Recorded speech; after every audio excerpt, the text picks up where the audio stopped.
Welcome back to the newsletter survival guide. This is part 2, version 1.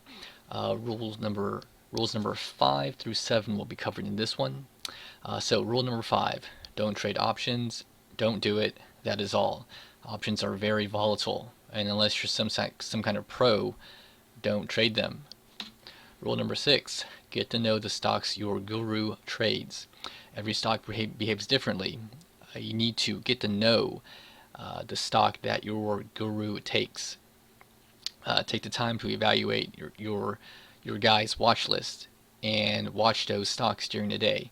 Now, what do I mean when I say they behave differently? Well, first, I'm referring to liquidity. You should ask yourself, well, what happens when I buy or sell the stock? Do I have to be concerned about slippage, i.e., the lack of liquidity? For example, if I am looking at, let's say, Meet, MEET. If this is a stock where, depending on the time of day, if it's active or if it's just resting, sometimes you can buy 2,000 shares, and if you wanted to sell 2,000 shares, you can market order it and not worry about slippage. And there are other times when volume starts picking up, you can market order 15 to 20,000 shares, and even when you sell, there won't be any slippage at all.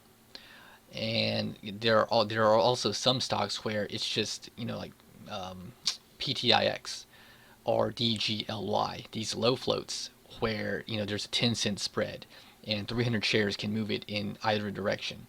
So you have to understand how your stock behaves in regards to liquidity. Your expectation: is the stock so volatile you can expect a 50-cent gain intraday? How many days do you think you'll be in it to achieve the profit gain you want? It's more about profit expectations, but it also, involves knowing your stock. For example, if you asked me, how do you feel about, taking a 50-cent gain on Zynga?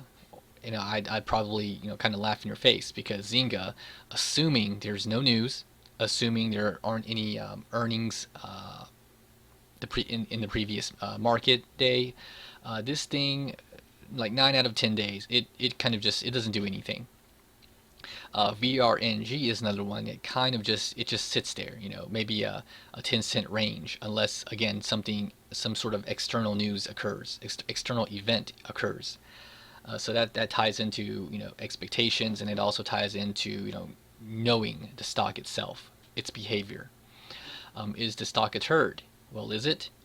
It's only a turd if you feel it doesn't meet your criteria, in which case you pass on it if it's alerted. I know right away off the bat, if CLNT was alerted, man, this thing is it's so light that 1,000 shares, if you were to market order 1,000 shares, you would have to be worried about slippage. That if, right offhand, I know I would ignore it. If it was Zynga, I know to ignore. Meet, RSOL, it depends, maybe. Bigly, VGLY, pass, it's a low float. NVGN, two N's as in November. Again, pass. I've lost money on it before because it's so thin. GNVC, same thing. FMD, same thing. If it's Yoku, YOKU, I pass on it because I know it's 30 something dollars and I don't go for that. So again, does it meet the liquidity you want? Does it meet the gains that you want in a reasonable amount of time?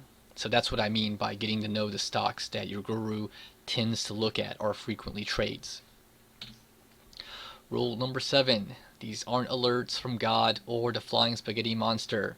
Yes, an entire chat room entering in will pump the stock's price. It'll generate 300,000 to 400,000 in volume, depending on the stock. Once more, if it's something thick like JRCC, Zynga, yeah, the stock's not going to move that much because everyone's able to squeeze in those two stocks because they're so liquid. But still, it's no guarantee that the stock will go to the moon each and every time, nor is it a guarantee that it'll hold that price, the alert price, that day. Have a mental stop in mind. For example, if the alert price is at price X, have your stop at X minus 5 cents. This is my personal philosophy. Sometimes I'll keep it even tighter. Again, this goes back to understanding the stock and how it works. If it's a thick stock, I won't even set it. I probably will just let it play. But if it's something that I know it'll go against me, if it starts selling, then I know to get out immediately. Again, this rule 7, the mental stop goes along with getting to know your stock. And last one for rule number 7, if you wish to be bold and hang on to a position that goes below the alert price, don't let it go too far. Think about your risk to reward. It should be at least 1 to 2. So even if you're batting 0.333, you're still at least near break even. If your target is a 30-cent gain, your stop should be minus 14 cents from your entry, or 15 cents. And video number 3 will be on rules 8 through 10.